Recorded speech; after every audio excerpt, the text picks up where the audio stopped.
घर में खुशहाली लाने के 21 सरल उपाय। जीवन में कई बार उतार चढ़ाव और विपरीत स्थितियों का सामना करना पड़ता है। व्यक्ति आर्थिक परेशानी और मानसिक तनाव के कारण परेशानी महसूस करता है। ऐसे समय में कुछ लोग वास्तुशास्त्री से मिलते हैं तो कुछ लोग ज्योतिषियों से सलाह लेते हैं। अगर आप भी इस तरह की परेशानी महसूस कर रहे हैं या कभी आपको इस तरह की कठिनाई महसूस होने लगे तो भटकने की बजाय कुछ आसान उपायों को आजमा कर देखें। अपनी परेशानी में कमी महसूस करेंगे। तो आइए जानते हैं उन आसान उपायों के बारे में। लेकिन उससे पहले अगर आप भी चाहते हैं कि लक्ष्मी माता का आशीर्वाद आप पर बना रहे तो इस वीडियो को एक लाइक करें और चैनल को सब्सक्राइब कर ले और कमेंट बॉक्स में जय लक्ष्मी माता जरूर लिखें। नंबर 1, सुबह उठकर सबसे पहले घर की मालकिन अगर एक तांबे के लोटे से पवित्र पानी से घर के मुख्य द्वार पर जल के छींटे डालती है तो घर में लक्ष्मी देवी के आने का रास्ता खुल जाता है। नंबर 2, अगर आप चाहते हैं कि घर में खुशियां बनी रहे तो घर की उत्तर पूर्व दिशा में बृहस्पति देव का वास होता है, इसलिए इस दिशा में पूजा घर रखें और मंदिर में देवी देवताओं का मुख पूर्व की दिशा में रखें। सुबह शाम पूजा घर के समय दीपक जरूर जलाकर रखें। सुबह शाम घर के मंदिर में पूजा आरती जरूर करें। नंबर 3, घर में कभी भी झाड़ू को खड़ा करके नहीं रखें। उसे पैर नहीं लगाएं, नहीं उसके ऊपर से गुजरे, अन्यथा घर में बरकत की कमी हो जाती है। झाड़ू हमेशा छुपा कर रखना चाहिए। नंबर 4, सप्ताह में एक बार जरूर समुद्री नमक अथवा सेंधा नमक से घर में पोछा लगाएं। इससे नकारात्मक ऊर्जा दूर होती है। पूजा घर में अगर कोई प्रतिष्ठित मूर्ति है तो उसकी पूजा हर रोज निश्चित रूप से हो, ऐसी व्यवस्था करें। घर के मुख्य द्वार पर दाएं तरफ स्वस्तिक बनाएं। घर में कभी भी जाले न लगने दें, वरना भाग्य और कर्म पर जाले लगने लगते हैं और बाधा आती है। नंबर 5, महीने में 2 बार किसी भी दिन घर में गाय का उपला जलाकर लोबान, नीम के पत्ते, कपूर, लौंग, गूगल की धूनी देने से घर में ऊपरी हवा का बचाव रहता है तथा बीमारी दूर होती है। घर में सुबह सुबह कुछ देर के लिए भजन अवश्य लगाकर रखे, इससे घर में देवीय शक्ति की कृपा बनती है। नंबर 6, पहली रोटी गाय के लिए निकालें, इससे देवता भी खुश होते हैं और पितरों को भी शांति मिलती है। पूजा घर के ईशान कोण में सदैव जल का कलश भरकर रखें। आरती, दीप, पूजा, अग्नि जैसे पवित्रता के प्रतीक साधनों को मुंह से फूंक मारकर नहीं बुझाए। मंदिर में धूप, अगरबत्ती व हवन कुंड की सामग्री दक्षिण पूर्व में रखे, अर्थात आग्नेय कोण में। नंबर 7, विद्यार्थियों को मोरपंख को अपनी किताब में या फिर स्टडी टेबल पर रखना चाहिए, इससे पढ़ाई में मन लगता है। अगर आपसी रिश्तों में मनमुटाव बहुत ज्यादा बढ़ गया है तो इसका मतलब मंगल ग्रह कमजोर है। इसके लिए आप शनिवार के दिन सुंदरकांड का पाठ करें। वहीं जिन लोगों की कुंडली में राहु दोष होता है उन्हें उत्तर पश्चिम दिशा में मोरपंख रखना चाहिए, इससे राह का दोष कम होता है। नंबर 8, अगर आप चाहते हैं कि घर में सुख शांति बनी रहे तो हर एक अमावस के दिन घर की अच्छी तरह सफाई करके बेकार सामान घर में न रखें और साफ पवित्र जगह पर कच्ची लस्सी का छींटा देकर धूप बत्ती जलाए। वास्तु शास्त्र के अनुसार घर का ईशान कोण सबसे ज्यादा पवित्र और सकारात्मक फल देने वाला हिस्सा होता है।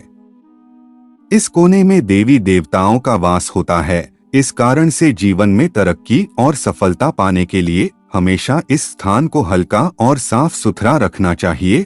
इस स्थान पर पूजा स्थल बनना काफी शुभ होता है। नंबर 9, घर में कर्ज व बीमारी कभी समाप्त नहीं होती हैं, तो इससे बचने के लिए घर के नैऋत्य कोण में यानी कि दक्षिण पश्चिमी कोने में एक लाल बल्ब जला दें जो हर वक्त जलता रहे।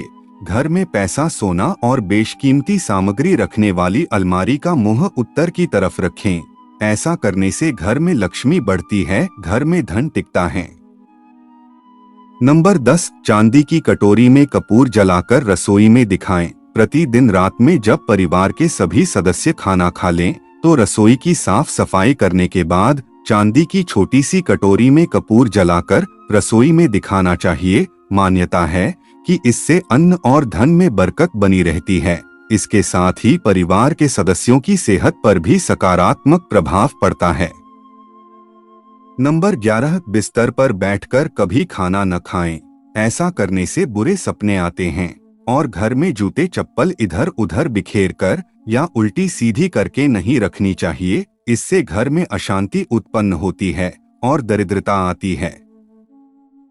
नंबर 12, पति पत्नी में प्रेम बढ़ाने के लिए शयन कक्ष में कपूर जलाएं। यदि पति पत्नी में अक्सर तनाव की स्थिति बनी रहती है तो रात को सोने से पहले शयन कक्ष में कपूर जलाकर दिखाना चाहिए। इससे सकारात्मकता का प्रवाह बढ़ता है, जिससे तनाव को दूर करने में सहायता मिलती है। माना जाता है कि प्रतिदिन ऐसा करने से पति पत्नी के बीच का तनाव दूर होता है और रिश्ता मजबूत बनता है।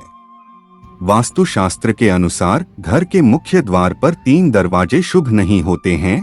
घर में प्रवेश हेतु उत्तर और पूर्व की दिशा बेहतर होती है। दक्षिण की दिशा में भूलकर भी द्वार न दें, इससे घर में नकारात्मक शक्ति का आगमन होता है। नंबर 14, धार्मिक और वास्तुशास्त्र के नजरिए से तुलसी का पौधा बहुत ही पूजनीय और सकारात्मक प्रभाव वाला पौधा माना जाता है। तुलसी के पौधे में कई तरह के औषधीय गुण भी मौजूद होते हैं। वास्तु के अनुसार जिन घरों में तुलसी का पौधा उत्तर दिशा में होता है, वहां पर हमेशा खुशहाली, तरक्की और सकारात्मकता बनी रहती है। नंबर 15, कहते हैं कि मां लक्ष्मी को साफ सफाई पसंद होती है, इसलिए उनकी कृपा पाने के लिए घर के मुख्य दरवाजे को साफ रखें। घर के बाहर गंदगी फैली होने पर नकारात्मकता बढ़ती है। घर की उत्तर दिशा में मनी प्लांट लगाना लाभदायक होता है। इसके लिए हरे रंग के गमले का प्रयोग करें। अगर आप घर को हरा भरा बनाना चाहते हैं तो इसी दिशा में कई और पौधे तथा लताएं लगा सकते हैं। नंबर 16, शाम के समय पूजा करते समय सरसों के तेल का दीपक जलाएं और उसमें 2 लोग भी डाल दें। आप चाहें तो यह दीपक रोजाना प्रवेश द्वार के दोनों ओर या फिर एक तरफ जला सकते हैं। ऐसा करने से देवी देवता के साथ पितरों का आशीर्वाद प्राप्त होता है, जिससे घर में बरकत होती है। नंबर 17, घर में जब भी रोटी बनाएं तो तवा गर्म होने के बाद उसमें थोड़े से दूध के छींटे जरूर मारें। माना जाता है कि ऐसा करने से हर तरह के दोषों से निजात मिलती है। इसके साथ ही पहली रोटी गाय को खिलाएं। इस रोटी में एक थोड़ा सा गुड़ या फिर चीनी रख सकते हैं। नंबर 18, ज्योतिष शास्त्र के अनुसार सूर्यास्त के समय या फिर बाद में झाड़ू नहीं लगाना चाहिए। माना जाता है कि ऐसा करने से मां लक्ष्मी घर से चली जाती है और अलक्ष्मी का वास हो जाता है और दरिद्रता पीछा नहीं छोड़ती है। नंबर 19, वास्तु के अनुसार घर का रसोई घर दक्षिण पूर्व दिशा में होना चाहिए। किचन की दीवारों पर लाल, नारंगी और गुलाबी रंग करें, जबकि ड्राइंग रूम और काम करने का स्थान उत्तर दिशा में होना चाहिए। उत्तर दिशा में डस्टबिन, वॉशिंग मशीन, झाड़ू और इलेक्ट्रॉनिक उपकरणों को भूलकर भी इस दिशा में न रखें। ऐसा करने से धन की हानि होती है। घर के बाहर उत्तर दिशा में गूलर, आकर आदि वृक्ष न लगाएं, इससे नेत्र संबंधी बीमारियां उत्पन्न होती है। साथ ही घर में बेर, केला और अनार के पेड़ भी न लगाएं, इससे घर की बरकत चली जाती है। नंबर 20, वास्तुशास्त्र में बेवजह पानी का टपकना धन हानि की तरफ संकेत करता है। वास्तु के अनुसार टंकियों से पानी का टपकना शुभ नहीं माना जाता है। जिन घरों में नल का पानी टपकता है वहां पर सुख समृद्धि ज्यादा देर तक नहीं रहती है। घर में सुख समृद्धि और शांति के लिए इस दोष को फौरन ही दूर करना चाहिए। ज्योतिष शास्त्र में कई ग्रह शुभ फल प्रदान करते हैं। उनमें से बृहस्पति ग्रह को सुख समृद्धि और संपन्नता का कारक ग्रह होता है। जीवन में गुरु ग्रह को मजबूत करने के लिए पानी में थोड़ा नमक और हल्दी मिलाकर पोछा लगाएं। इस उपाय से जीवन में हमेशा तरक्की मिलने की संभावना बढ़ जाती है। नंबर 21, वास्तुशास्त्र में शुक्र देव को प्रसन्न करके आर्थिक स्थिति मजबूत की जा सकती है। ऐसे में शुक्र देव को प्रसन्न करने के लिए घर के मुख्य द्वार के पास सुगंधित फूल के पौधे लगाएं। इन्हें शुक्रवार के दिन लगाना अच्छा होता है। दोस्तों, वीडियो अच्छी लगी हो तो लाइक और सब्सक्राइब जरूर करें। धन्यवाद।